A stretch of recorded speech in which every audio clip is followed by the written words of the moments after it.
Today we're going to show you how to get the most from your brand new torqx dual action polisher by removing some swirls and scratches from the hood of this car.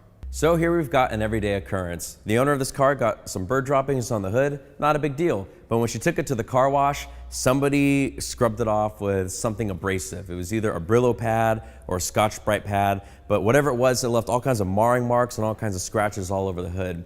Now it's ruined the gloss and the shine and the reflection in this one area, and it stands out like a sore thumb because you can see this car is brand new, the rest of the paint is in great shape. So we're going to restore this area. We're going to remove all these scratches using a machine polisher. So we're going to use the torqx. This is a dual action polisher, very safe to use for any beginner or enthusiast or professional level detailer.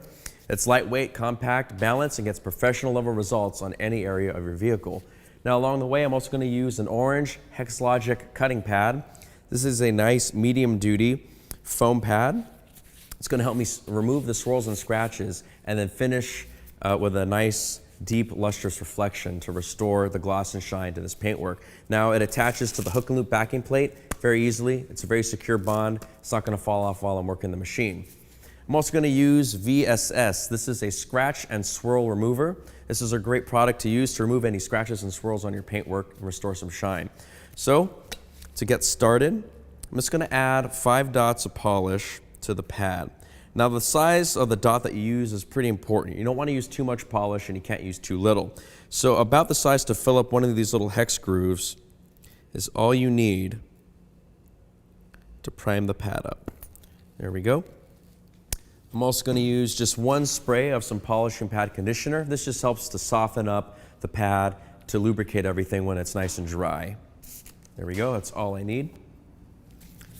And now I'm going to come over to the car and I'm going to spread the polish out over the area. So that way when I turn on the machine, I'm not going to fling any product all over the place. Now just to help blend, I'm going to go around the spot as well to get an even look over this part of the hood.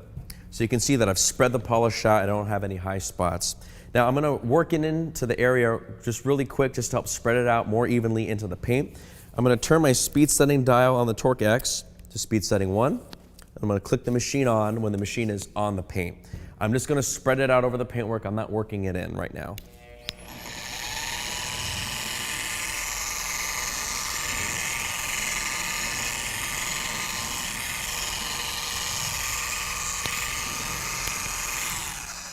There we go. So you can see I've spread the polish out. Now to help me visualize and to know how much pressure I'm putting on the machine, I'm going to put a few lines on the backing plate. Now you can take any sort of marker. You can use a felt tip pen or a dry erase marker. It doesn't really matter. All you need to do is just put a few lines around the pad. So I'm doing this because the dual action mechanism has some built-in safety features, and if you press too hard or if you polish in an area where you shouldn't be polishing, the machine knows to stop so you don't damage the paint in any way. That's what makes the dual action machine so great for any beginner or professional. So I'm going to turn the machine up to speed setting 6 to actually work the polish into the paint. Now if you'll see, if I go over an area that's too sensitive, these lines will stop spinning around. You see? So the machine knows to not polish on the hard edge where I'm going to burn the paint. And here you can see that it's spinning normally. So the amount of pressure that you push down on the machine is very important when you're working with any machine polisher. With a dual action machine, you want to press down just enough. It's about 5 to 7 pounds of pressure. It's just enough of a difference to see the lines slow down and to hear the pitch of the machine drop a little bit. So I'm going to leave the machine on with no pressure, speed setting 6 on the paintwork. Listen and look at how the machine works.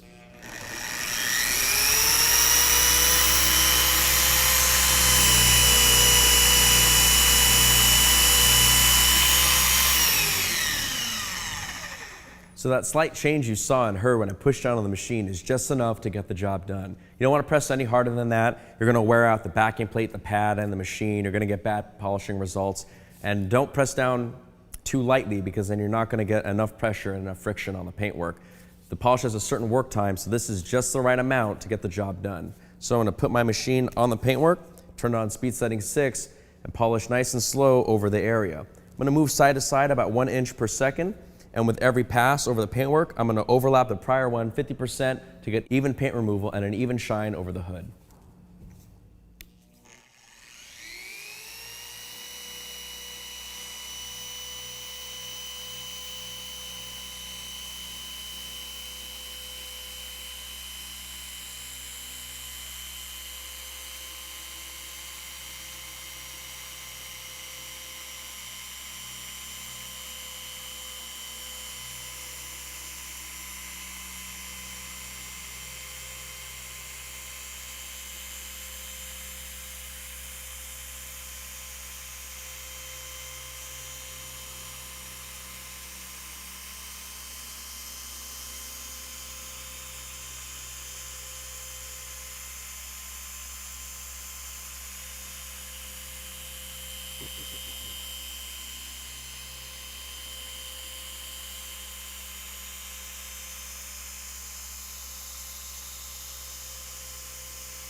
So when I finish with my pass, I make sure to turn the machine off while it's still on the paintwork with a dual action machine. That way, again, when I pull the machine off, I don't want to fling any product everywhere, make a big mess.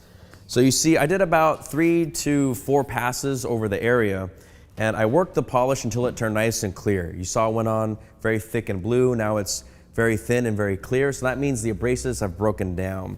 You want to only work about a 2 by 2 foot area when you polish, because the polish needs to actually work and break down. If you go too big or too small, the abrasives aren't going to behave correctly, and you won't get the best results that you can.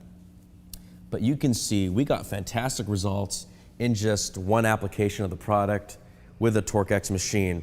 All of that hazing, all of those scratches from that abrasive pad are gone, and we restored a deep, brilliant reflection and lustrous shine on the hood of this car.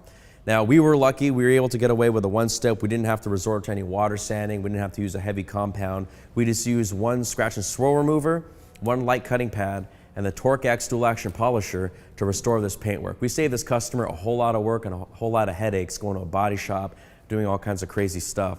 So your results may vary, but obviously don't wash your car with an abrasive pad in the first place. You don't want to ruin the gloss and shine on your paintwork. But if something were to happen, or if you have some scratches and swirls from normal use of your car, you can restore those defects and remove them from your paintwork with the torqx machine.